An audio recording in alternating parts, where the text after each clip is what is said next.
Is Vladimir Putin working with Elon Musk to spread disinformation on Twitter? Everything that you say, is it from Russian bots? That's what the European Union wants you to believe. They say it's all Elon Musk's fault. He can't control Twitter, and it's all those Russians getting in there with social media. And the mainstream media is falling right in line with this lie, just like this steaming pile of lies from the BBC, which was posted just yesterday. So look at the headline: Russian disinformation most active on X, formerly known as Twitter, EU says. So this headline is just almost irresistible to the mainstream media. It's all the things that they love to hate on is Putin, Russia, Elon Musk. It's a gimme, right? All in one go. Well, what the EU is saying here is that Elon Musk doesn't have a handle on Russian disinformation, and the BBC is happily going along with it like a good dog. And we know that the EU had it out for Musk from the day he announced that he had bought Twitter. Do you remember this tweet? This is from Terry Breton, a European commissioner. When Elon Musk said the bird is free, they said, oh, in Europe, the bird will fly by our rules. Well, what are the rules for expression in Europe? It's worth noting. Article 11 of the EU's Charter of Fundamental Freedoms guarantees freedom of expression. That's still a thing. Really? Yes. You can do that? It is still a thing written down for European citizens. Not enforced, I guess. Right. Everyone has the right to freedom of expression, and freedom and pluralism of the media shall be respected. Okay. So it's clear that EU politicians don't value freedom of expression as much as the written charters do. With this in mind, watch how European Commissioner Vera Jourova blames disinformation on Twitter directly on Russia. Look at this quote from the headline that I just showed you, the BBC headline saying it's bad. Russian disinformation is really bad, mostly on Twitter. She says, the Russian state has engaged in the war of ideas to pollute our information space with half-truths and lies to create a false image that democracy is no better than autocracy. Russia was aiming at a multi-million euro weapon of mass manipulation, she says. The threat was particularly serious because of the war in Ukraine and the upcoming European elections. Okay, how does she know that? How does she know that Russians are really vociferous and active on Twitter? Well, she uses as proof this EU study that was commissioned by the European Union by a disinformation monitoring startup called Trust Lab, which compiled this report, Code of Practice on Disinformation. Incidentally, Trust Lab is a partner with the CIA. So I'm not sure that this report will... Shocking. Shocking. Wow. I know. That's where she's getting her information. Yes. Well, okay, shocking a couple things, right? The European Union decided to use this company that partners with the CIA and that's what they're going to that's what they're going to hang their hat on for disinformation. You don't think there's any bias there? You don't think there's any problem there? Okay. Also, European taxpayers are paying for this report from the CIA.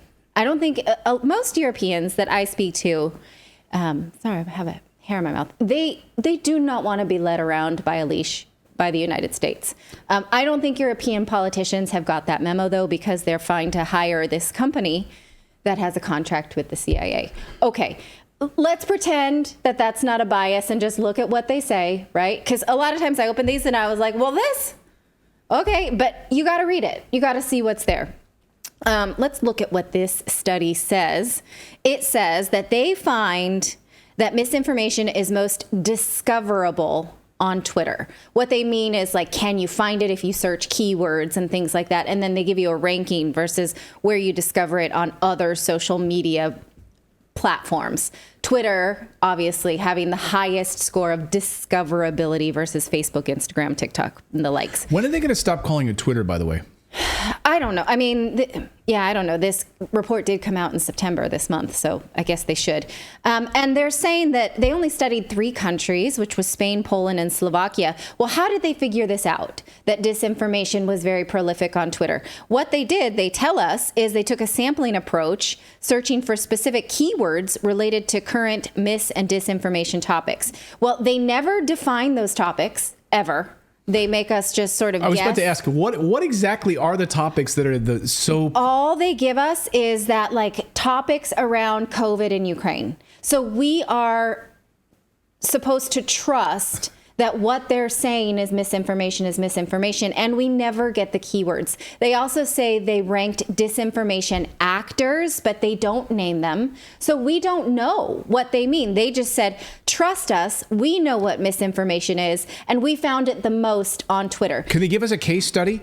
Because they do not. They don't give us a case study. So the last, or 2 weeks ago, when there was that attack on that market in the Donbass, right? Yes. And immediately the Western media came out and said, "See, Russia attacked the market on their own land," right? They attacked their own people. And we had journalists who were there who almost immediately confirmed that it came from Ukraine. The direction of it came from Ukraine. We reported that it came from Ukraine, right? But we would have been labeled misinformation. It took a few days. A week later, the New York Times finally released a report saying that they confirmed it was fired from Ukraine. They confirmed the trajectory. They confirmed it from eyewitnesses.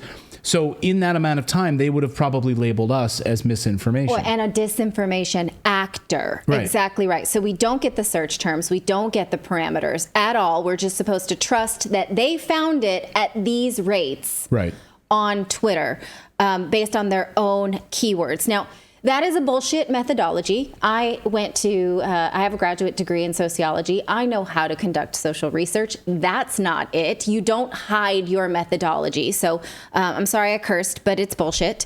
Also, they did have a pretty graphic, though, that showed that number on there, and that's pretty irrefutable. If You're you have right. a nice looking graphic with a number on it, I mean, right? Yeah. What more do you want? Yeah, you don't Okay. need facts when you've got pretty graphics. But the headline that we're going with from the European Commissioner is that this is from Russia, that all this disinformation that they're giving you the rates of is from Russia. Well, how do they know that from this report? They don't. They don't even try to see where this disinformation comes from. It's not a part of their study. It was not built in to the foundation of the study. They don't even try. So it could be from Russia. It could be from Atlantis.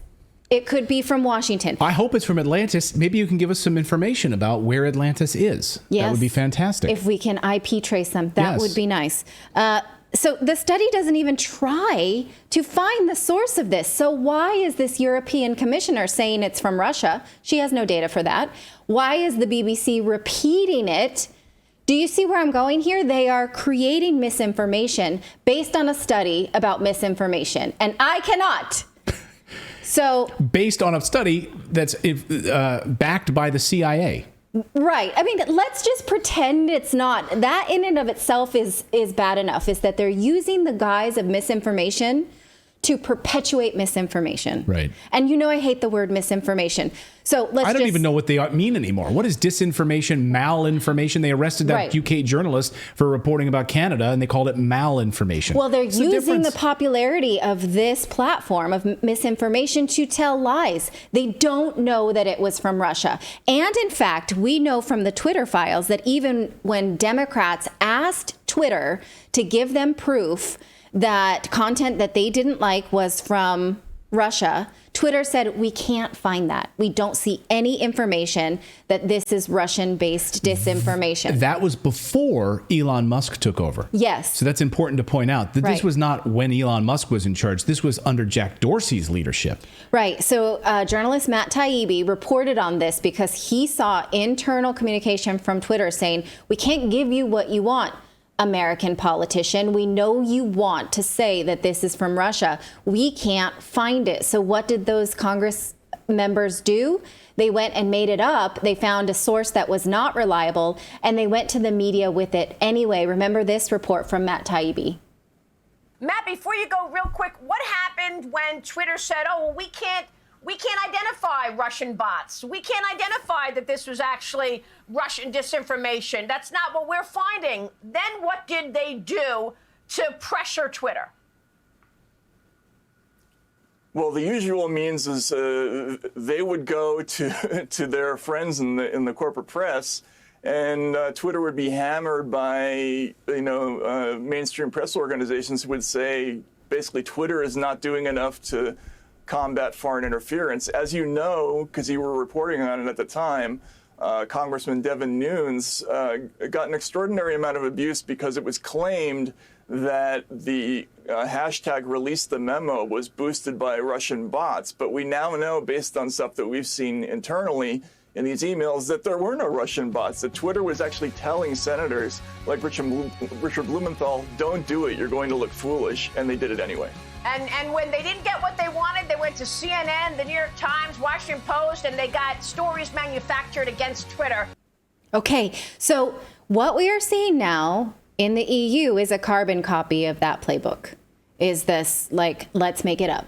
We don't have any data, but we're going to do it anyway. And the mainstream media is just taking it like a bone, and not doing their own research.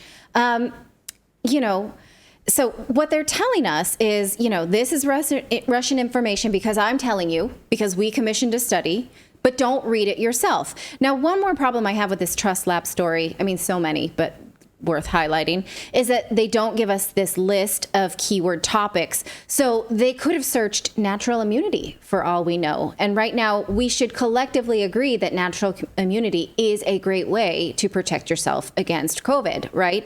We know this now, but that was marked as misinformation not too long ago. They also used these, again, disinformation actors, but they don't tell us what it's about. So these topics alone should tell you that this is not a foregone conclusion that these topics here, that disinformation is disinformation. So, they give us just an idea of how that works, but not specifics. And yet The Guardian and the BBC all felt like, yeah, this is good enough. We'll run with it as a headline. Russia is perpetuating fake news on Twitter. It's a cheap shot. We'll take it without even doing it any research ourselves, without even looking ourselves. This is lazy journalism, so much so it made me really mad. And so yesterday on Twitter, I called out the BBC for this. And so I posted this, basically a summary of what I've just told you, that this is based on disinformation monitoring startup. I didn't mention the CIA because, you don't want to just throw too many bombs in one tweet. And I just said, this doesn't attribute these accounts to Russia. Laziest journalism ever. Read the report first, dummies. And so look at that tweet. That's as cruel as she gets. Dummies. Yeah, I call them dummies. Dummies. And so look at the headline there. It said Russian disinformation, right? Well, notice the headline today is different. They took out the Russian bit. Is it because I called them out on it? Because maybe I told them they should read the report? Or, I'm not going to give myself that much credit. Yeah, but let's give Redacted credit. Maybe they watched Redacted. That tweet got a lot of engagement. I appreciate those of you who shared it because then they took it down. Other media outlets have not done the same. You can just search for the reach of this story and find lots of Russia still there, only because one politician said it, you guys. It's not part of the data. It's worth noting that this terribly done report is being used to justify the EU Digital Services Act, a law that requires social media to report on how they handle disinformation. Well, they should not be reporting to these people who are perpetuating disinformation. This unequivocally a power grab. The government is trying to control speech on platforms that they can get their hands on. They desperately want to. This is what the Biden administration is trying to do now by appealing to the Supreme Court. We don't yet, as of right now, know if the Supreme Court will take up that case, Missouri versus the Biden administration. I am hoping that they do, so that free speech becomes solidified as an American right. And I'm sad to see it eroded in other Western nations. So let me know what you think of this in the chat below. And it was evened in our chat, says even Linderfell. I'm trying to say your German name correct. If you're German, says Redacted is the best, but the last 2 days the chat has been shut down here in Germany on YouTube. So is Germany censoring our chat? Anybody else from Germany right now? We know that Germany has been doing a lot of that. So let us know if that's been happening in Germany there.